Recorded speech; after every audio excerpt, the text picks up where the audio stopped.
Hello student, আজকের আলোচ্য বিষয় তৃতীয় পর্যায়ক্রমিক মূল্যায়ন 2025-এ প্রথম শ্রেণীর অঙ্ক বিষয়ের একটা নমুনা প্রশ্নপত্র। এই প্রশ্নপত্রের প্যাটার্নে থাকা প্রতিটি প্রশ্ন কমন আসার সম্ভাবনা, সুতরাং প্রত্যেকে প্রশ্নপত্রটা ভালো করে দেখে নেবে। এই প্রশ্নপত্রের প্রশ্নগুলো একটু কঠিন আছে, তাই তোমাদের ভিডিওটা সম্পূর্ণ দেখার জন্য অনুরোধ থাকছে। আজকের ভিডিওর মাধ্যমে 3 নম্বর প্রশ্নপত্রটা সলভ করা হবে। একের দাগের সঠিক উত্তরটি নিচে দাগ দাও। যে কোনো 10টি প্রশ্নের উত্তর করবে, 10টির জন্য 10 নম্বর করে থাকছে। কতে 1 শতাব্দ সমান বিয়োগ রয়েছে 50, 100 না 200 বছর। 1 শতাব্দ সমান 100 বছর হবে। তারপর আমার গণিত বইয়ের আকার বিম্বাকার, বর্গাকার না আয়তাকার। গণিত বইয়ের আকার হয় আয়তকার, আয়তকারের রাইট চিহ্ন।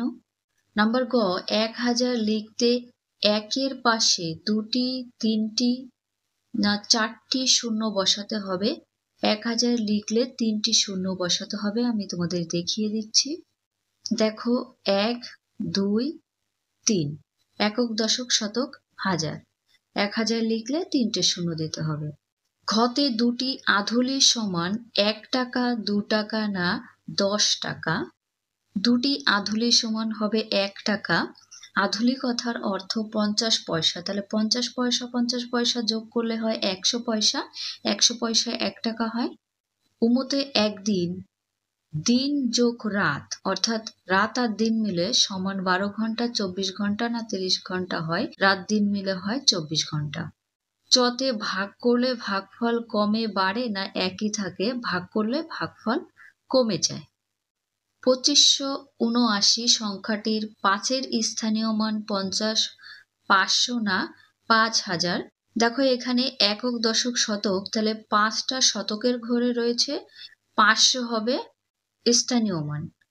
তার পরবর্তী প্রশ্নগুলো দেখে নেওয়া যাক। যতে লুডু খেলার পুট পড়লে গুটি 1 না 2 ঘরে সরে যাবে।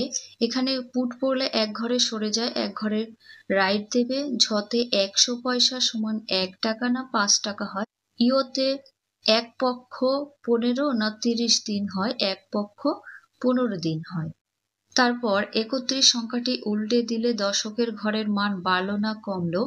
উল্টে দিলে হয় 13, তাহলে মান কমে গেল, কমলো সঠিক। 2-এ শূন্যস্থান পূরণ করো, যে কোনো 6টি 1 নাম্বার করে থাকবে। 2-এর কতে অধিবর্ষে ফেব্রুয়ারি মাসের দিন সংখ্যা ড্যাশ দিন 29 দিন হবে। খতে সূর্যাস্ত থেকে সূর্যোদয় পর্যন্ত অর্থাৎ সকাল থেকে বিকাল পর্যন্ত কত ঘন্টা হয়? 12 ঘন্টা হয়, প্রত্যেকেই জানি। গতে কোনো সংখ্যা থেকে যে সংখ্যা বিয়োগ করা হয় তাকে কি বলে? বিয়োজ্য বলে। ঘতে 275 পয়সা কত টাকা কত পয়সা হবে? 2 টাকা 75 পয়সা। উমতে 5টি 20 পয়সা সমান 1 টাকা হবে। চতে 3টি বাহু দ্বারা সীমাবদ্ধ কোনো সমতলিক চিত্রকে ত্রিভুজ বলে। ছতে 1 থেকে 10 পর্যন্ত বিজোড় সংখ্যার সমষ্টি লিখবে। 1, 3, 5, 7, 9 টোটাল যোগ করবে। এখানে টোটাল যোগ করলে হবে 25, তোমরা করে নেবে। নেক্সট দেখে নেব 3 দাগের নিচে সমস্যাগুলি সমাধান করো। এখানে যে কোনো 3টি প্রশ্নের উত্তর করবে, এক একটা প্রশ্নের জন্য থাকছে 3 নম্বর করে। অঙ্কগুলো মনোযোগ সহকারে দেখবে, একটু কঠিন আছে। কতে একটি বিস্কুটের দাম 90 পয়সা, এক একটা বিস্কুটের দাম 90 পয়সা করে, তাহলে 12টি বিস্কুট কিনতে কত টাকা কত পয়সা লাগবে এটাই বের করতে হবে। তাহলে 90কে 12 দিয়ে গুণ করবে, 2 0 0 এখানে লিখলে, 9 দুগুণী 18 লিখলে, 2 সংখ্যা থাকলে এইভাবেই করতে হয়। 180 হলো, এখানে নিচে গুণ চিহ্ন দেবে, 1 0 0, 9 একে 9। এবার এই দুটো মিলে যোগ করতে হবে, তাহলে 0 0 8 এর 8, 9 আর 1 10 হলো 10 80, অর্থাৎ এখানে উত্তরটা লিখবে 12টি বিস্কুট কিনলে 10 টাকা 80 পয়সা লাগবে। খতে রয়েছে তুমি দোকান থেকে 4 টাকা 50 পয়সা দিয়ে একটি খাতা ও 1 টাকা 75 পয়সা দিয়ে একটি পেন্সিল কিনে দোকানদারকে 10 টাকার একটা নোট দিলে। দুটো জিনিস কিনে দোকানদারকে 10 টাকার নোট দিয়েছ, দোকানদারকে তুমি কত কম বা বেশি দিলে এটা বের করতে হবে। তাহলে প্রথমেই এই 4 টাকা 50 পয়সার 1 টাকা 75 পয়সাকে যোগ করতে হবে। যোগ করে যে যোগফলটা পাবে সেটা দিয়ে এই 10কে বিয়োগ করলেই পেয়ে যাবে যে দোকানদারকে ক টাকা বেশি বা কম দিয়েছ। বোঝা গেল? তাহলে এটা যদি যোগ করো, 5-এর 5টা নিচে নেমে গেল, আর 5 আর 7 যোগ করলে কত হয়? 12। তাহলে হলো 125 পয়সা। এখানে 4 আর 1 মিলে হয় 5, হলো 5 টাকা 125 পয়সা। এবার 125 পয়সা তো হয় না, এটাকে আমি ডিটেলসে একটু ভেঙেছি। এই 125কে ভেঙেছি 100 পয়সা, অর্থাৎ 1 টাকা হয়, আর 25 পয়সা আলাদা করেছি। এই 100 পয়সাটা টাকায় কনভার্ট হয়ে গেল 6 টাকা হলো আর 25 পয়সা। 6 টাকা 25 পয়সার তুমি দুটো জিনিস কিনেছো, এটা বের করলো যোগ করে। এবার বিয়োগ করতে হবে যে তুমি দোকানদারকে কত টাকা বেশি দিয়েছো। তাহলে এখানে দোকানদারকে 10 টাকা দিয়েছো উপরে লিখলে, তারপরে ক টাকার জিনিস কিনেছো? 6 টাকা 25 পয়সা। এবার বিয়োগ করবে, দেখো নিচে 25 রয়েছে, উপরে 0, বিয়োগ করা যাচ্ছে না। এই 10-এর টাকার থেকে 1 টাকা পয়সায় যখন আসে তখন 100 পয়সা কনভার্ট হয়। এবার 100 পয়সার থেকে 25 পয়সা যদি তুমি মাইনাস করো হবে 75 পয়সা। এই টাকার থেকে এক ধার নেওয়া হয়েছিল, থাকলো 9 টাকা। 9 টাকা থেকে 6 টাকা যদি বিয়োগ করো থাকে 3 টাকা। তাই তোমার উত্তর হচ্ছে 3 টাকা 75 পয়সা। এটাই তারপর লিখবে যে দোকানদারকে আমি 3 টাকা 75 পয়সা বেশি দিলাম। তাহলে প্রথমে যোগ, তারপরে বিয়োগ। ভিডিওটা একটু বড় হতে পারে, তোমরা দেখে নেবে। গতে পুজোর জামা কেনার জন্য তোমার বাবা ও মা প্রত্যেকে 250 টাকা করে তোমাকে দিয়েছে। তাহলে তুমি মোট কত টাকা পেলে? দুটোই ভাবে লিখবে। 250 250 করে টোটাল যোগ করবে। দেখো 0 0, 5 আর 5 10, 10-এর 0 হাতে থাকে 1, 2 2 4, হাতের 1 5, হলো 500 টাকা। উত্তর লিখবে আমি মোট 500 টাকা পেলাম। নেক্সট দেখবো, ঘতে তুমি কাল 5 ঘন্টা স্কুল, তারপরে বিকেলে 2 ঘন্টা খেলার মাঠে ছিলে। বাকি সময় তুমি বাড়িতে ছিলে। তুমি বাড়িতে কত সময় ছিলে? তাহলে 5 আর 2 ঘন্টা দিয়ে যোগ করতে হবে। স্কুলে 5 ঘন্টা, খেলার মাঠে 2 ঘন্টা, টোটাল হবে 5 আর 2 7 ঘন্টা। এই দুটো জায়গায় 7 ঘন্টা কাটিয়েছ। এবার তোমার বিয়োগ করতে হবে তুমি বাড়িতে কত সময় কাটিয়েছো। একদিন, এখানে আমি কেন লিখেছি একদিন সমান সমান 24 ঘন্টা, কারণ একদিনেরই হিসাব করতে হবে। 24কে 7 দিয়ে বিয়োগ করবে, কারণ তুমি 7 ঘন্টা স্কুলে এবং খেলার মাঠে কাটিয়েছো। এখানে 24-এর থেকে যদি 7 বিয়োগ করা হয় থাকে 17 ঘন্টা। এই উত্তরটা লিখবে আমি বাড়িতে 17 ঘন্টা ছিলাম। 4 দাগে প্রশ্ন পড়ে উত্তর দাও। 1 নম্বর করে থাকছে কতে একজন 8টা আরেকজন 7টা এবং তুমি 9টা আম কিনলে, মোট কটা আম কেনা হলো? টোটাল যোগ করবে। তাহলে 8 আর 7 যোগ করলে হয় 15, 15 আর 9 যোগ করলে হবে, তাহলে এখানে 24 হবে, 24 লিখতে হবে। খতে গোলাপ গাছে 7টা ফুল ফুটেছে, 3টে ফুল পড়ে গেল, তাহলে গাছে আর কটা ফুল আছে? ফুল ফুটেছিল 7টি, ফুল পড়ে গেল 3টি, তাহলে 7টির থেকে 3টি যদি পড়ে যায় থাকে 4টি বিয়োগ অঙ্ক। গাছে আর 4টি ফুল আছে, এটাই লিখবে উত্তর। তারপরের প্রশ্নগুলো দেখে নেওয়া যাক। 5-এ সমাধান করো। 2 নম্বর করে থাকছে কতে যোগ করো। 57 টাকা 25 পয়সা, 75 টাকা 52 পয়সা। তাহলে এখানে 5 আর 2 যোগ করলে হয় 7। এখানে একটু ভুল আছে, 5 হয়েছে, হবে 7। আবার 5 আর 2 যোগ করলে হয় 7, তাহলে 77 পয়সা। 7 আর 5 যোগ করলে হয় 12, হাতে থাকে 1, 12 2। আবার 5 আর 7 যোগ করলে হয় 12, হাতের 1 মিলে হয় 13, তাহলে 132 টাকা 77 পয়সা। খতে গুণ করো। 4567কে 23 দিয়ে গুণ করবে। প্রথমে তোমরা কি করবে, এই 4টি সংখ্যা দিয়ে এই প্রথম সংখ্যাকে গুণ করবে, ঠিক আছে? যদি না পারো এই সংখ্যাটা ঢেকে নেবে।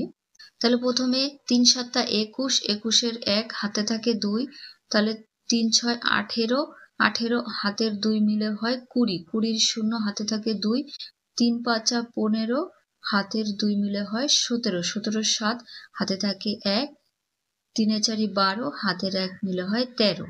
উত্তর কত হয়েছে? 13,701। এবার এই 2 দিয়ে এই 4টি সংখ্যা গুণ করবে। প্রথমে 7কে 2 দিয়ে গুণ করতে হবে। 7 দুগুণ 14, 14 4, এখানে গুণ চিহ্ন দিতে হয়। হাতে থাকে 1, তাহলে 6 দুগুণ 12, হাতের 1 13, 13 3, হাতে থাকে 1, 5 দুগুণ 10, হাতের 1 11, 11 1, হাতে থাকে 1, 4 দুগুণ 8, হাতের 1 মিলে হয় 9। এবার এই দুটো তোমরা যোগ করবে, তাহলে উত্তর পেয়ে যাবে 1 এর 1। এখানে 0 আছে, 4 এর 4টা বসে যাবে। 7 আর 3 যোগ করলে হয় 10, 10 এর 0, হাতে থাকে 1, 3 আর 1 মিলে হয় 4, হাতের 1 5, 9 আর 1 10, তাহলে এখানে 10 লিখলে উত্তর কত হয়েছে? 10, 50, 41। গতে বিয়োগ করো 65 টাকা 80 পয়সা, 45 টাকা 20 পয়সা। তাহলে এখানে 0 0টা হবে, 8 এর থেকে 2 বিয়োগ করলে থাকে 6, তাহলে হলো 60 পয়সা। 5 এর থেকে 5 বিয়োগ করলে থাকে 0, 6 এর থেকে 4 বিয়োগ দিলে হয় 2, তাহলে 20 টাকা 60 পয়সা। ঘতে ভাগ করো কত? 7,465-কে 8 দিয়ে ভাগ করবে। আমি এখানে ভাগটা করে দিয়েছি, একবার বুঝিয়ে দিই। 8 নং 72 9বার পরে হয়েছে, 9 এখানে লিখলে, 72টা এখানে লিখলে। 4 এর থেকে 2 বিয়োগ করলে থাকে 2, আর 6টা নিচে নামলো, হলো 26। 8 এর ঘরের নামটা 3 বার পরে কত হয়েছে? 3 8 24, এখানে 3 লিখলে, 24 এখানে লিখলে। এখানেও তুমি কত পাচ্ছ? 2 পাচ্ছ, আর 5টা নিচে নামলো, হলো 25। আবার কি করতে হবে? ভাগ করবে। তাহলে 3 8 24, 3 বার পরে হয়েছে, 3 এখানে লিখবে, আর 24টা এই জায়গাটা। আর তাহলে 25 এর থেকে 24 বিয়োগ করলে থাকে 1। তো উত্তর পাচ্ছ 933, আর অবশিষ্ট থাকছে 1। 6 দাগে কোনটি ছোট কোনটি বড়, ঘরগুলিতে লেস দেন গ্রেটার দেন বসাও। তাহলে এখানে কতে 95 82, 82 থেকে 95 বড়, এদিকে দেখাবে। কতে 75 62, 62 থেকে 75 বড়, 75 সাথে দেখাবে। গতে 79 98, এখানে 98টা বড়, এদিকে চিহ্নটা হবে। ঘতে 45 আর 54, 54 বড়, এদিকে চিহ্ন হবে। 7 দাগে ছোট থেকে বড় সাজাও, 1 নাম্বার করে থাকছে। 33 62 97 27 15, সব থেকে ছোট 15, 15 বড় 27, তারপরে 33 62 97। 8 দাগে কথায় লেখো। কতে 25 রয়েছে, 25 কথাটা লিখবে। খতে 57 সয়াকার তয়াকার দন্ত 9 57। গতে 39 হস্যু ন চ লয়লায় রশ্মি তারপর 39। ঘতে 86 ছয় রশ্মি অন্তস্তয়াকার তালবর 6 রশ্মি 86। 9 দাগে কোন দুটি যোগ করলে 11 হয়? 3টির জন্য 3 নাম্বার। দেখো এখানে অনেকগুলো সংখ্যা রয়েছে, তাহলে এখান থেকে কয়ে উত্তর লেখা রয়েছে, তোমাদের কোন কোন নাম্বার নিলে 11 হবে সেটাই লিখবে। 8 আর 3 যোগ করলে হয় 11, গুণে নেবে। ক্ষয়ে আমি লিখেছি 6 আর 5 যোগ করলে হয় 11, গয়ে 7 আর 4 যোগ করলে হয় 11। 10 দাগে ফাঁকা ঘরগুলিতে সঠিক সংখ্যা বসাও। এখানে 2 4 6 হবে, 2 নাম্বার করে করে বাদ হচ্ছে, অর্থাৎ জোড় সংখ্যা লিখবে।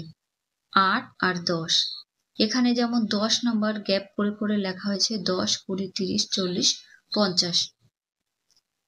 11 দাগে শূন্য স্থানের সংখ্যা বসাও, হাফ নাম্বার করে থাকছে। কতে দেখো 5 গুণ আছে আর 35 আছে, তাহলে 5 এর ঘরের নামটা পড়তে থাকবে। 5 7 35, 7 বার পড়লে 35 হচ্ছে। খতে 9 আর 63 আছে, এই জায়গাটা গুণ দিতে হবে, চিহ্নটা দেওয়া হয়নি, নিজেরা দিয়ে নেবে। 9 এর ঘরের নামটা 7 বার পড়লে হচ্ছে 7 নং 63। 12 দাগে নানাভাবে 15 বানাও, 2 নাম্বার থাকছে। 15 আছে, এই দুটো ফাঁকা থাকবে। আমি 10 যোগ 5 দিয়েছি, তাহলে 15 হলো। 7 যোগ 8 দিয়েছি, 15 হলো। তোমরা অন্য নাম্বার দিয়েও করতে পারো। 13তে 58-র সঙ্গে 2 যোগ করলে কত হয়? Half number. 58-র সাথে 2 যোগ করলে হয় 60। 14তে 48-এর থেকে 1 বিয়োগ করলে কত হয়? 48-এর থেকে 1 বিয়োগ করলে হয় 47।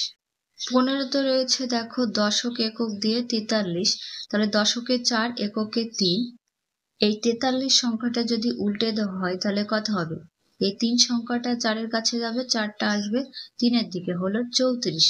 এই সংখ্যাটা বাড়লো না কমলো? কমে গেল। এককের ঘরে বাড়লো না কমলো? এককের ঘরে আগে ছিল 3, এখন হলো 4, তাহলে সেক্ষেত্রে বেড়ে গেল তার তুলনায়। নেক্সট দেখব 16তে 0, 5, 7, 3 এই অঙ্কগুলি নিয়ে গঠিত 4 অঙ্কের বৃহত্তম সংখ্যা ও 4 অঙ্কের ক্ষুদ্রতম সংখ্যার অন্তর্ফল কত হবে। দেখো 1 নাম্বার করে থাকছে, তাহলে বৃহত্তম সংখ্যা কত? 7530, ক্ষুদ্রতম সংখ্যা 3057। তাহলে এটা বিয়োগ করবে, এখান থেকে 10 ধরতে হবে, তাহলে 10-এর থেকে 7 বিয়োগ করলে থাকে 3। এবার এই 5-এর থেকে 1 নিলে হচ্ছে 13, 13 থেকে 5 বিয়োগ দিলে থাকে 7। এখানে 4 ছিল, 4-এর থেকে 0 বিয়োগ করলে 4ই থাকে, 7-এর থেকে 3 বিয়োগ করলে থাকে 4। তাহলে অন্তর্ফল কত হলো? 4473। এখানে ভিডিও শেষ করছি। ভালো লাগলে লাইক করো, কমেন্ট করো এবং বন্ধুদের কাছে শেয়ার করে দিও।